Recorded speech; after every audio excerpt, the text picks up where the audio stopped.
साथियों, यदि आप भी उन लोगों में से, उस कपल में से एक हैं जिनका विवाह हो चुका है और वो अभी तक अपनी पहली संतान होने का इंतजार कर रहे हैं, कहीं से भी उनको कोई पुख्ता जानकारी, कोई पुख्ता समाचार नहीं मिल पा रहा है, तो ये श्रृंखला आपके लिए ही है।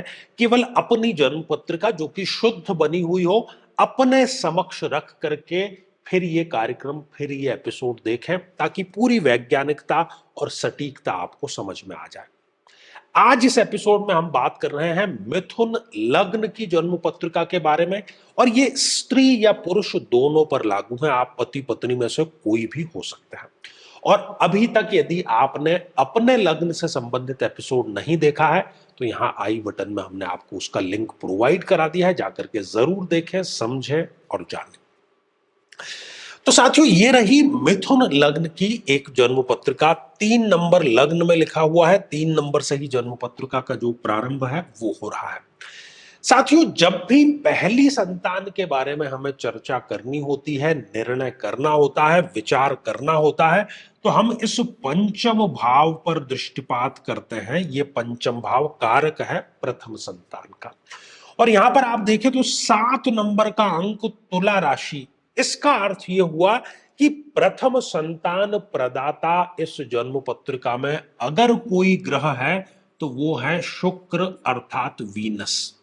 तो सबसे पहली बात ये आप समझ लीजिए कि जब भी इस जातक को शुक्रदेव की महादशा या शुक्रदेव की अंतरदशा आएगी तो इनको पहली संतान जो है उसकी खुशखबरी जरूर मिल जाएगी, पहली बात।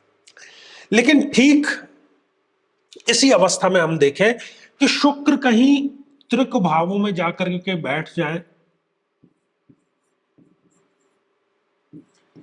या नीच राशि के होकर के बैठ जाए, या वो जन्म पत्रिका में स्वयं ही 0 डिग्री या 28, 29 जैसी अंतिम डिग्रियों के हो। साथियों, जैसे इंसानों में नवजात शिशु होता है, वैसे 0 डिग्री जो है वो एक नवजात शिशु के समान ग्रह है। यदि 28, 29 किसी ग्रह की डिग्री है तो वो वयोवृद्ध हो गया, मतलब 90 वर्ष से अधिक आयु लगभग हम बात कर रहे हैं। जब व्यक्ति दूसरों पर आश्रित हो जाता है तो ये ग्रह भी वयोवृद्ध हो जाता है। तो शुक्र यदि 0 डिग्री के हैं या 28, 29 जैसी अंतिम डिग्रियों के हैं, तब भी वो संतान प्रदान करने की स्थिति में नहीं होता है। यदि शुक्र इस जन्म पत्रिका में किसी भी भाव में सूर्य के बहुत क्लोज कंजक्शन में आ जाए और सूर्य यदि अस्त हो जाए, बल्कि शुक्र यदि अस्त हो जाए, तब भी वो संतान प्राप्ति में बहुत ज्यादा डिले कर देते हैं। ये तो पहली बात हुई शुक्र की। साथियों, दूसरा जो सिद्धांत है वो पंचम भाव में स्थित ग्रह को लेकर के है। आप देखिए कि जो पंचम भाव है वहां पर कोई ना कोई यदि आपके ग्रह विराजमान है, इस पंचम भाव में यदि कोई भी ग्रह आपके विराजमान है तो उस ग्रह की महादशा या उस ग्रह की अंतरदशा में पहली संतान आपको अवश्य प्राप्त हो जाती है। ठीक है, लेकिन फिर वही सिद्धांत कि जब कोई ग्रह ज्योतिष शास्त्र में 0 डिग्री का हो जाता है या 28, 29 जैसी अंतिम डिग्रियों का हो जाता है तो वो रिजल्ट प्रदान नहीं करता। बड़ी महत्वपूर्ण बात यहां पर समझने लायक कि यदि कोई मारक ग्रह इस जन्म पत्रिका में इस पंचम भाव में विराजमान हो जाए, चूंकि ये संतान का भाव है, और मान लीजिए यहां पर चंद्रमा विराजमान हो जाए, चंद्रमा एक अति मारक ग्रह है इस जन्म पत्रिका में, तो वो प्रथम संतान में अननेसेसरी डीले जरूर करते हैं। इस जातक या जातिका को घनघोर मानसिक तनाव, और स्त्री है तो किसी न किसी प्रकार की पीड़ा जो है मासिक धर्म संबंधी, वो भी जरूर दे देता है। यदि सूर्य नीच राशि के होकर के यहां पर विराजमान हो जाए, सूर्य भी एक अति मारक ग्रह है इस जन्म पत्रिका में, तो वो भी संतान में अननेसेसरी डीले जरूर कराएंगे।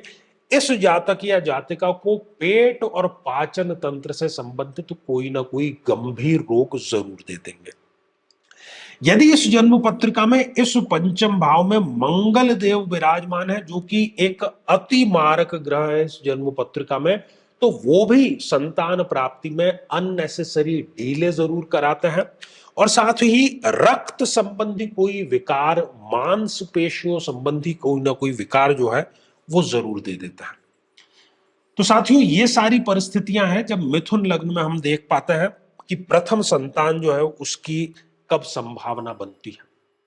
और यहां पर जो भी कोई नेगेटिव बात है उसके लिए आपको महादशा मंत्र साधना जरूर करनी चाहिए, क्योंकि महादशा जो है वो रूलिंग है, मतलब उस ग्रह का अभी रूल आप पर चल रहा है। तो कहा गया है कि एक ही साधे सब सधे और सब साधे सब जाए।